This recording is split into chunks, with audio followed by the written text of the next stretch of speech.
পূজা না আসলে বোঝা যেত না যে ইমানের চাইতে কিছু ইসলামিক দল যারা বলে, যারা ইসলামকে নিয়ে মুখে ফেনা তোলে, এই ইমানের চাইতে তাদের কাছে যে ক্ষমতা বা ভোটের দাম মূল্য বেশি, এইটা কিন্তু পূজা এসে বোঝা গেছে। কিন্তু আজকে আমরা দেখতেছি যে তারা ক্ষমতায় আসার জন্য একজন জামাতের এমপি প্রার্থী যিনি আমির হামজা, তিনি সাংবাদিকদেরকে বলে ফেললেন যে আপনারা সংবাদ ধারণ করেন, আর আমাদের নবী করিম সাল্লাল্লাহু আলাইহি ওয়াসাল্লাম সংবাদ ধারণ করেছে, আপনারাও এই নবী করিম সাল্লাল্লাহু আলাইহি ওয়াসাল্লামের মতো কাজ করতেছেন। এইটা আসলে কোনো যুক্তিতে হতে পারে না। কারণ আপনারা জানেন যে এই ফ্যাসিস্ট আওয়ামী লীগের সময় একমাত্র অনলাইন জার্নালিস্ট যারা ছিল, যারা এই ইউটিউব বলে মানুষ আবার বলে সামাজিক মাধ্যম, এরাই কিন্তু শক্তিশালী হাসিনার বিরুদ্ধে ভূমিকা রেখেছিল। কিন্তু বড় বড় যারা সাংবাদিক ওখানে গিয়ে তাদেরকে শেখ হাসিনাকে তেল মারছে।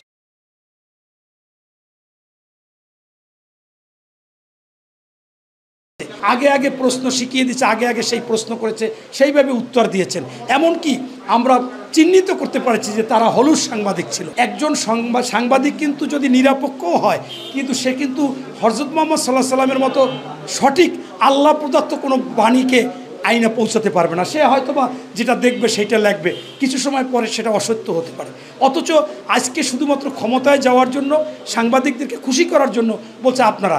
এখন কালকে আমি দেখলাম একটা ছোট্ট মেয়ে, সে বলছে যে আমির হামজা, আপনাকে আমি প্রশ্ন করতে চাই যে ডাকপিয়ন তিনিও তো সংবাদ মানুষে পত্রপত্রিকা নিয়ে দেয়, তাহলে তাদের চিঠি দেয়, তাহলে আপনি কি 2 দিন পর তাদেরকেও বলবেন যে তোমরাও নবীর সাথে তুলনা করবেন? এটা কি করা যায়?